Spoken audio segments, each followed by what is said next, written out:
We move on to do a full reaction to City getting knocked out um, of the Carabao Cup by Tottenham. Obviously, disappointing result in a vacuum. Disappointing result for City. Um, Obviously, this is a team with the quality and the talent that they have throughout the entire team. They fully expect to go, to win every single trophy and to win as many trophies possible year in year out. So it's I don't think it's much bigger than what's one less trophy. Obviously, there's a different element of desperation between the two teams in terms of that approach in getting a trophy. I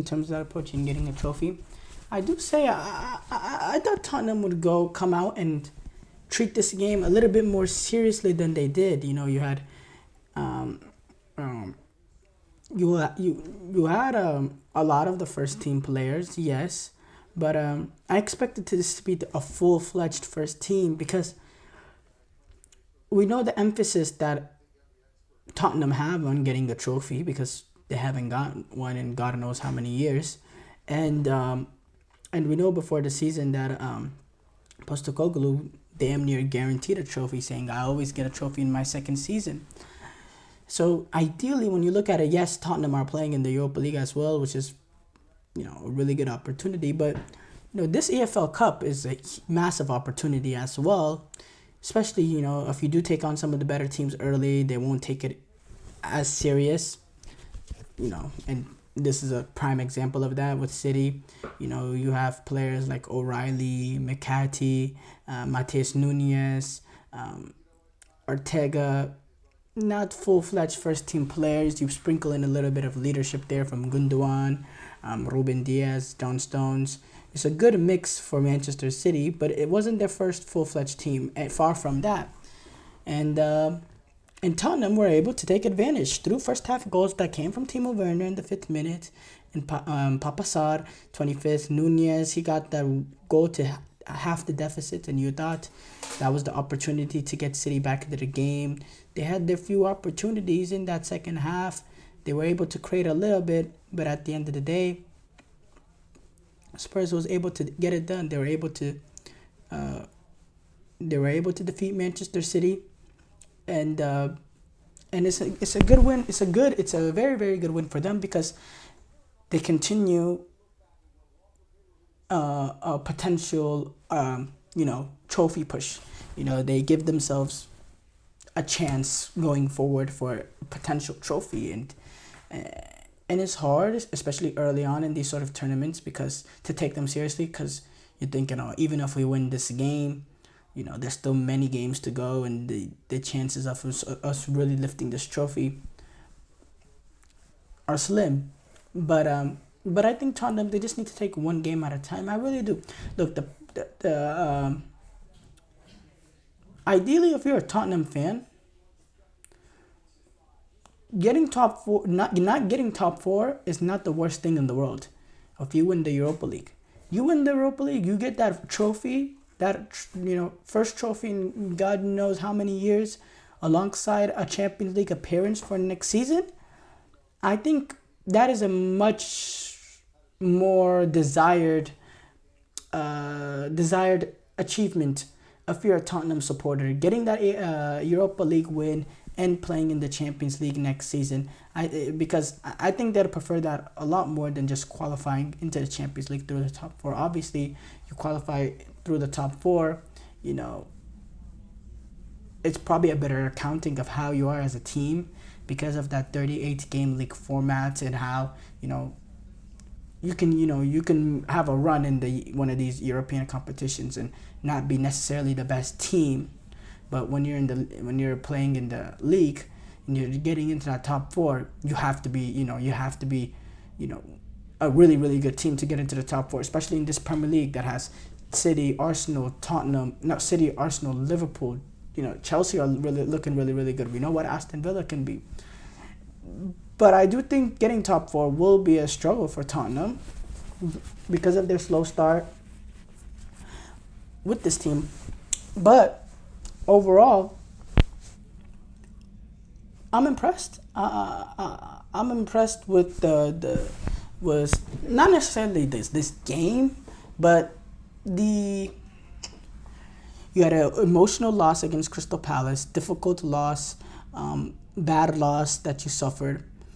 But to quickly turn around from that, to be without players like Son Heung-min, and to beat a City team that, yes, played City, didn't play their first team, but we know all the pressures on Tottenham in these sort of games, in these competition games, because, you know, any game in any competition you play in is another chance for Tottenham to get eliminated from a possibility to win a trophy, and there's pressure in that. There's definitely pressure in that. The Tottenham players on that pitch, they definitely felt that little bit of pressure of, you know, that trophy, that massive trophy drought looming over, you know, over the club. For me, there's no doubt about that.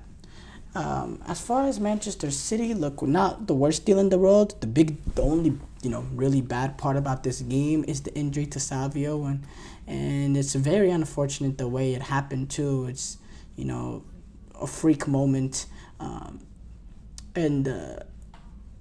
yeah,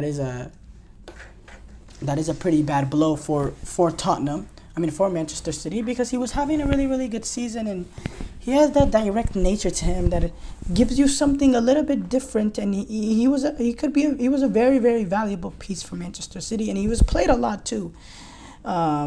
You know, Pep Guardiola, that was a player Pep Guardiola really trusted in Savio, despite him newly coming to Manchester City this season from Girona.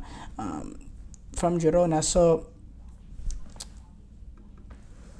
I'm keep saying Savinho, and you know, him being carried off in a stretcher, that never looks good.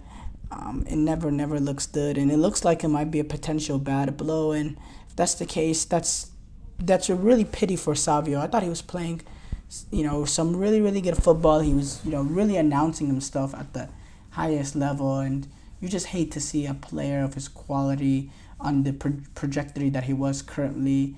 He was only gonna get better, and now he has this injury to deal with. We still don't know the extent yet, so we don't really know exactly what is needed, you know, for him to step back onto the pitch.